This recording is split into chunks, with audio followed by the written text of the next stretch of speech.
मित्रों, सादर प्रणाम करती हूँ। मैं आपके समक्ष लेके आई हूँ आज बहुत ही सुंदर कथा, सोमवती अमावस्या की कथा, जो हम लोग भौंरी देते हैं पीपल वृक्ष का। उसी की कथा है कि क्यों उस भौंरी को दिया जाता है, क्यों परिक्रमा किया जाता है वासुदेव भगवान का, इसके पीछे क्या रहस्य है, कौन सी कथा आती है, आज मैं आपको सुनाऊंगी। तो सुनिए। एक बार की बात है, एक गांव में एक ब्राह्मण परिवार रहता था। ब्राह्मण परिवार बहुत ही सात्विक धार्मिक विचार का परिवार था। ब्राह्मण देवता के पति पत्नी और उनके 6 बेटे थे। 6 बेटे और उनकी एक छोटी कन्या थी। 6 बेटों से के बाद उनको एक कन्या रत्न की प्राप्ति हुई। कन्या बहुत ही सुंदर थी। छोटे पर वो धीरे धीरे बड़ी होने लगी जब, तो पंडित जी को, ब्राह्मण देवता को बहुत चिंता हुई। उन्होंने पंडितों से उसकी कुंडली को दिखवाया। कुंडली को जब दिखवाया, पूछा कि पंडित जी बताइए, मेरी कन्या के भाग्य में क्या है, इसे अच्छा सा परिवार मिलना चाहिए, अच्छा सा पति मिलना चाहिए, तो इसके कुंडली में है क्या, इसके भाग्य में है क्या। विद्वान जन उनको बताए, ब्राह्मण देवता को, कि आपकी कन्या के भाग्य में वैवाहिक सुख नहीं है, इसको पति का सुख लिखा ही नहीं है। अब पंडित जी तो परेशान हो गए, ब्राह्मण देवता बहुत परेशान हो गए। वो दोनों प्राणी बहुत ही चिंता करने लगे कि अब हम करें तो क्या करें। एक कन्या भी हुई तो ये इतनी दुर्भाग्यशाली हुई कि इसको वैवाहिक सुख ही नहीं लिखा है, इसको पति का सुख ही नहीं लिखा है, इसका उपाय क्या करना चाहिए। बड़े बड़े विद्वानों के पास गए, फिर वो पूछने लगे कि इसका कोई तो उपाय होगा।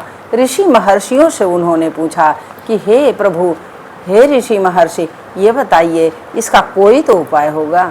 अगर उपाय बताएं तो मैं करने के लिए तैयार हूँ, क्योंकि मेरी कन्या अब विवाह योग्य हो गई है, 16-17 साल की उम्र पार कर गई है। अब इसे तो वैवाहिक सूत्र में बांध ही देना चाहिए। यह सोच करके ब्राह्मण देवता इधर उधर भटकने लगे। भटकते भटकते किसी विद्वान ऋषि महर्षि के पास पहुँचे। ऋषि महर्षि से उन्होंने कहा कि प्रभु बताइए कैसे क्या होगा। ऋषि ने उनको एक उपाय बताया। क्या उपाय बताया? उन्होंने कहा कि बहुत दूर पहाड़ के पास एक गांव है। उस गांव में एक सोना नाम की धोबिन रहती है। जाति से तो धोबिन है, किंतु वो आचरण और व्यवहार से तो बहुत बड़े ऊंचे कुल से भी ज़्यादा उसके पास ज्ञान है, भक्ति है, भक्ति की पराकाष्ठा उसके पास है। वो एक पतिव्रता नारी है। तो पतिव्रता नारी की जब ये लड़की सेवा करेगी, ये आपकी कन्या पतिव्रता नारी की सेवा करेगी, तो उसी के आशीर्वाद से इसे वैवाहिक सुख मिल सकता है। तो उन्होंने कहा कि तब क्या करना चाहिए। ऋषि ने बताया कि इसे कह दो कि उस सोना नामक धोबन के पास जाए, उसकी सेवा करे। उसकी सेवा जब करेगी, जब वो सेवा से प्रसन्न हो जाएगी, तो अपने मांग का सिंदूर इसके मांग में डाल देगी। तो वो जब धोबन का सुहाग पड़ जाएगा, तो ये इसको पति सुख की बाधा जो है वो समाप्त हो जाएगी और ये वैवाहिक सुख के योग्य हो जाएगी ये कन्या। इसका ये ध्यान दीजिए आप और ले जाइए। यही एक उपाय है और कोई उपाय नहीं है इसके लिए। ब्राह्मण देवता चले आए। उन्होंने अपनी कन्या से कहा कि पुत्री, आप फला द्वीप पर एक धोबन रहती है, उसके पास जाओ, उसकी सेवा करो, इतनी सेवा करो कि वो प्रसन्न हो जाए और आपको आशीर्वाद दे दे अखंड सौभाग्य का। अब इनकी कन्या प्रतिदिन जाने लगी, ब्रह्म मुहूर्त में ही निकल जाती और जाती उसके यहाँ का पूरा काम करके घर का चली जाती, कुछ बोलती नहीं। तो सोना नामक धोबन जो थी तो बुजुर्ग हो चुकी थी, उसका पति भी वृद्धावस्था में आ चुका था।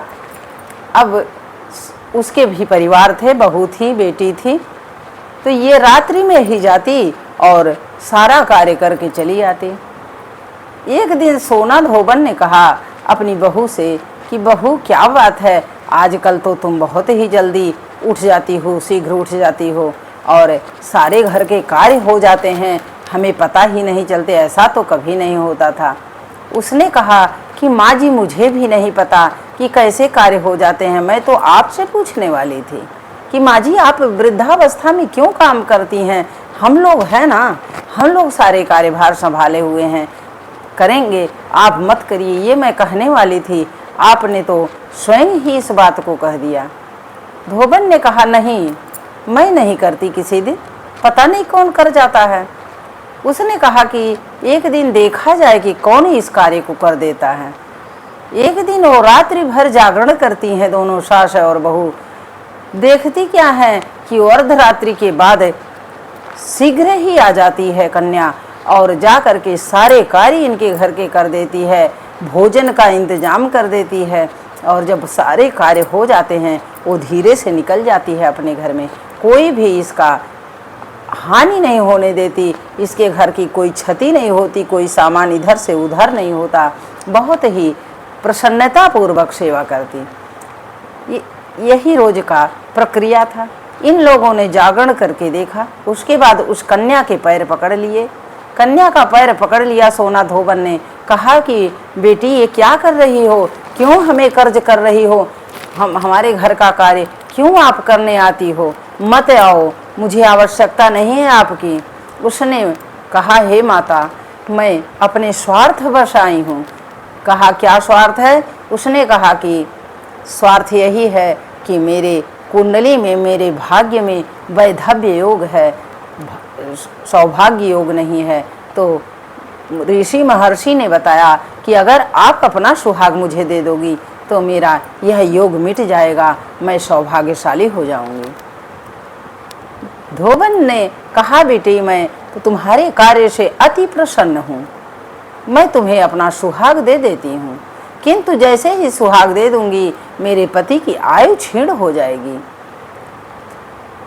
किंतु उसका भी एक उपाय है, उसका उपाय मैं कर लूँगी।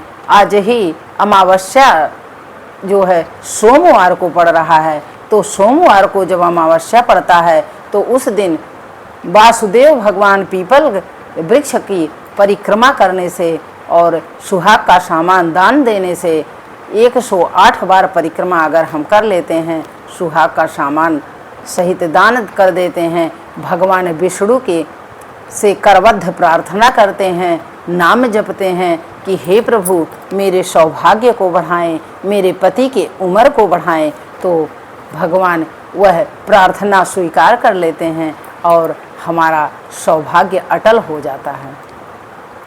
उसने कहा कोई बात नहीं बिटिया, मेरा पति बीमार है, किंतु चलो मैं तुम्हें सुहाग दे देती हूँ और तुम चली जाओ।